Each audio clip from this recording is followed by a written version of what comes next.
Hello, students! Working on your inspiration projects, are you? Well, I have something that I am very excited to teach you about today. It's how I, learning how to do the splits, talked with my friend Juliana, who's an expert for me because she is a dance teacher and she has studied the human body. So, I had a conversation with Juliana last week where she taught me a lot of things about the splits, but I couldn't just write down the whole conversation, so I'm going to show you how I take a couple of points that Juliana made and turn them into notes using my pencil and paper so that I can reflect on those notes to get better at the thing that I want to get better at. Okay. Hola, Juliana. Hola, Tomás. Tengo algunas preguntas para ti. Pregúntame todo lo que quieras. Ok. Bueno, para un proyecto que yo estoy haciendo de baile, yo quiero hacer the splits. ¿Cómo se dice the splits en español? ¿Sabes? Creo que no tiene, se le dice split. So, I just told Juliana about my dance project, and here is kind of the project that I have in mind.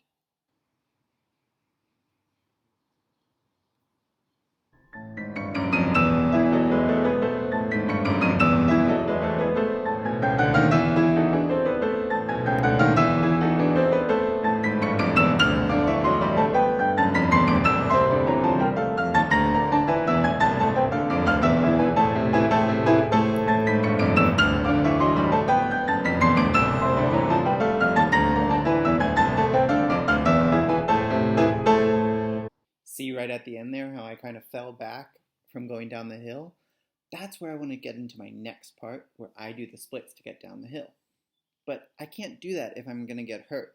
So, here's my parts of my conversations with Juliana that are going to help me to be able to learn how to do the splits. Que yo sé de splits antes de practicar es que se puede dañar fácilmente and I don't want to get hurt. So what should I do to get ready to do the splits? Do you have any suggestions? Okay, yes.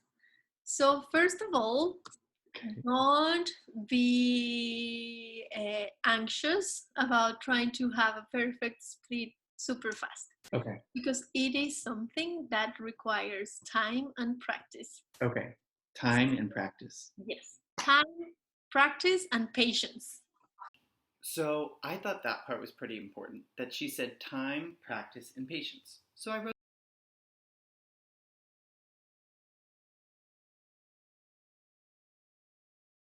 Lo siguiente es que necesitas calentar muy bien tu cuerpo.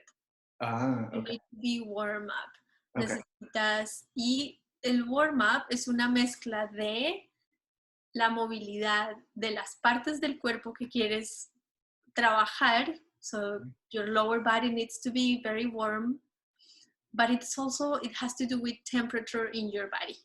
So I added that to my notes because I knew that it was important that I recognize that not only do I need to warm up my hips and my back, but I also need my whole body to be really ready and warmed up.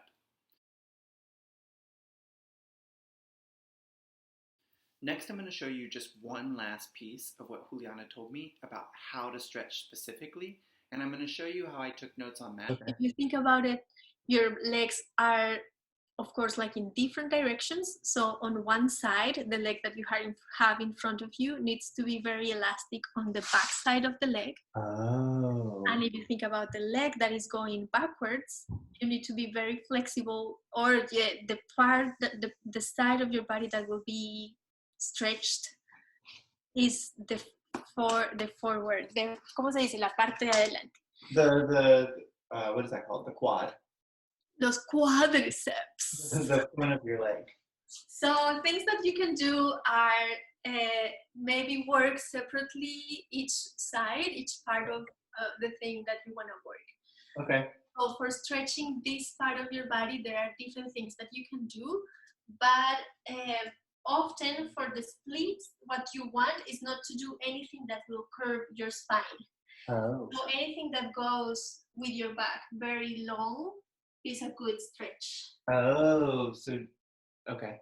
So if you feel that at some point your lower back is curving, what you want to do is to have something nearby that you can have your hands on, so you can go as low without having your back in this position.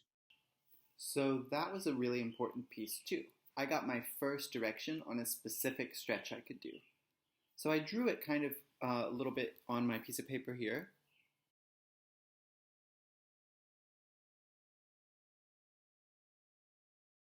And now I'm going to continue to take notes, go through and take notes. And every single stretch Juliana shows me, I'm going to draw it just like I drew the one that I showed you last. When all of my drawings and notes are together, that gives me something that I can practice.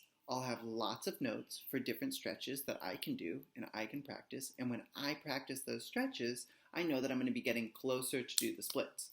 But I also know it's going to take me a long time because my first note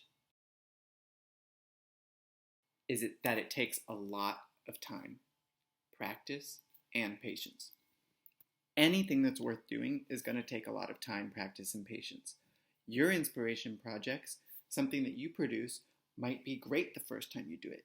It might also not live up to what you were expecting or hoping. Maybe that's a good reason for you to go back and revise it and try something new. I'm going to be revising the entire time for the next couple of weeks or months because I'm going to be working on new stretches and new ways that I can do the splits. Maybe in a couple of weeks, I'll catch up with you guys and post another video of my progress of where I've gotten with the splits. That way you can see how I've been thinking about the splits, and I can show you maybe talking to another friend who also knows the human body, and they can give me new stretches so that I can continue to get better and better. Research is never over. We always can look up new things, and we can take notes on our new things so that we can take those into our own practice and try them on our own. There's nothing like trying something out on your own to figure out whether it's the right fit for you. Thanks for tuning in, and we will see each other at my next video where I do, or at least get closer to doing the splits.